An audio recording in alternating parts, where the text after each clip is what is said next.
my name's Amanda D. Today I'm going to be talking about sit bone pain.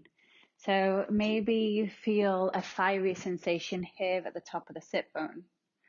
Now, a lot of the time people think it's to do with a torn hamstring at the tendon area, and it could be.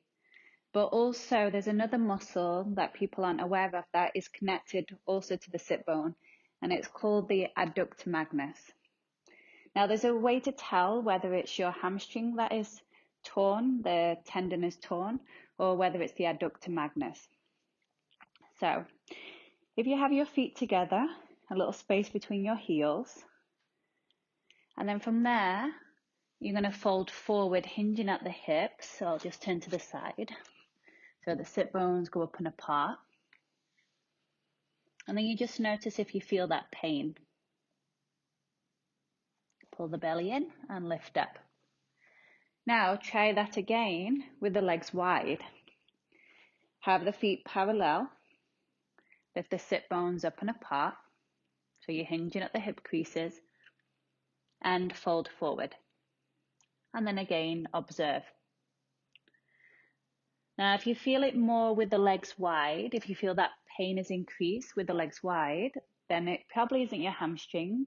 It could be your adductor magnus muscle. If you feel it more with the legs together, then it may be the top of the hamstring, the tendon area that you tore.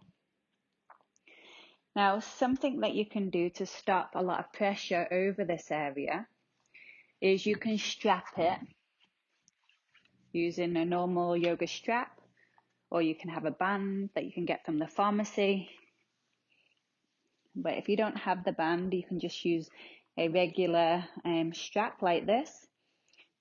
Put it around the tendon, whether it's the adductor magnus or it's the hamstring.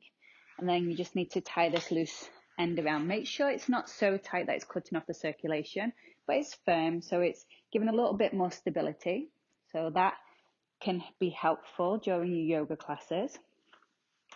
Another thing to be aware of is that over the past few years, a lot of teachers instruct the hamstring stretch while keeping a natural lumbar curve like this, which is great because that's lifting the sit bones up and it's stretching truly the hamstrings, rather than what beginners do is that they round the spine and then they kind of hang out here and the sit bones go down. This is where the hamstrings are connected, right? So they cross the knee joint on the inside and the outside of the knee, and they come up and they connect to these sitting bone areas.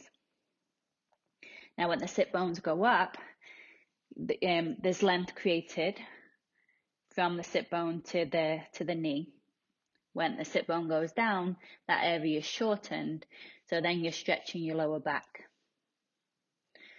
But it's important that you lengthen the whole of the fascia line behind the back of the body, not just the hamstring area. So this is a little exercise that you can do to kind of just spread out that kind of congestion in the top of the hamstring area to relieve any pain that you might have there. So we'll start with a cough. We'll do one side. So bring your right foot onto a block and try and get the heel as close to the block as you can. So the ball of the foot is on the top of the block. And then just bend the knee and then straighten the leg. Don't push back into the knee joint though. You don't want to go into hyperextension. Just bend and move the leg towards straight a few times. This is going to stretch the calf and lengthen the lower part of the leg. And then pause there. Make sure the knee's tracking towards your little toe. You're not sending the knee off to the side in any strange way. You can also do this with a foot against the wall, the foot up the wall slightly.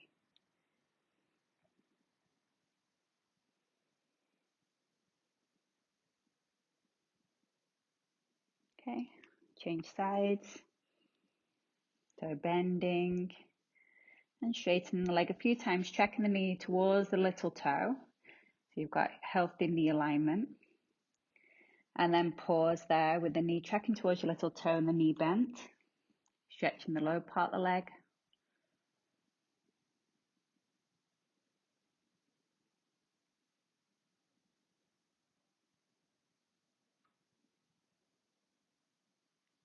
And then release. Now, have your feet about sit bone distance apart, your feet parallel to one another. And I want you to cough and notice what happens to the belly. Now that action that you feel in the belly, see if you can do that without the cough. So you draw it in. That will be your transverse abdominal muscles, and that's going to help to stabilize the lower back. Now soften the knees, drop your head forward. So we're starting to stretch the fascia line behind the back of the neck that connects all the way down the back of the legs to the bottom of the feet. It actually starts from the eyebrow line and goes over the top of the head. Belly is in. Then drop the upper back forward. So you feel it now into the thoracic spine. Knees are still soft. Knees are in line with your ankles. Belly is in. And roll down a little bit more.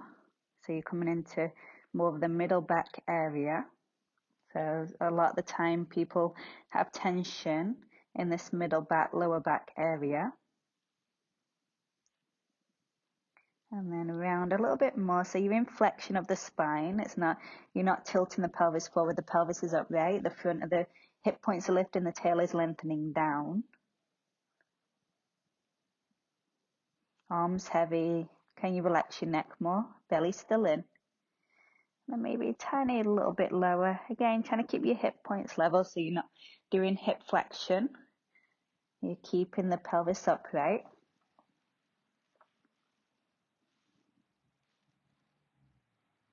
That's going to take the pressure off the top of the hamstrings.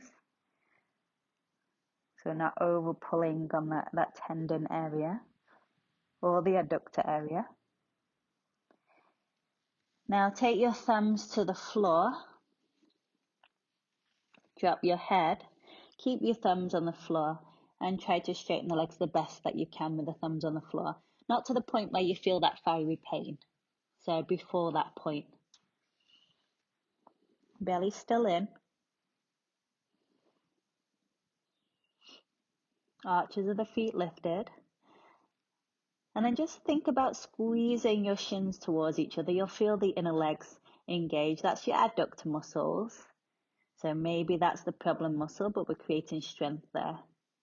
Squeezing your legs towards each other. Belly draws in. Thumbs on the floor and trying to straighten the legs. Weight slightly forward in the feet if the legs are straight, but the outer heel's pushing down. If your hamstrings are tighter, move the weight back into the heel. So basically you're trying to have the weight over the arches of the feet. Not too far back, not too far forward, depending on the position of the legs. And then let's come back the other way. So bend the knees, belly in still. And you're going to start to roll up. See if you can flex the spine a lot. Lift the front hip points up. Come up a tiny bit more. Relax your neck, belly in. A little bit more. Head releases. A little bit more.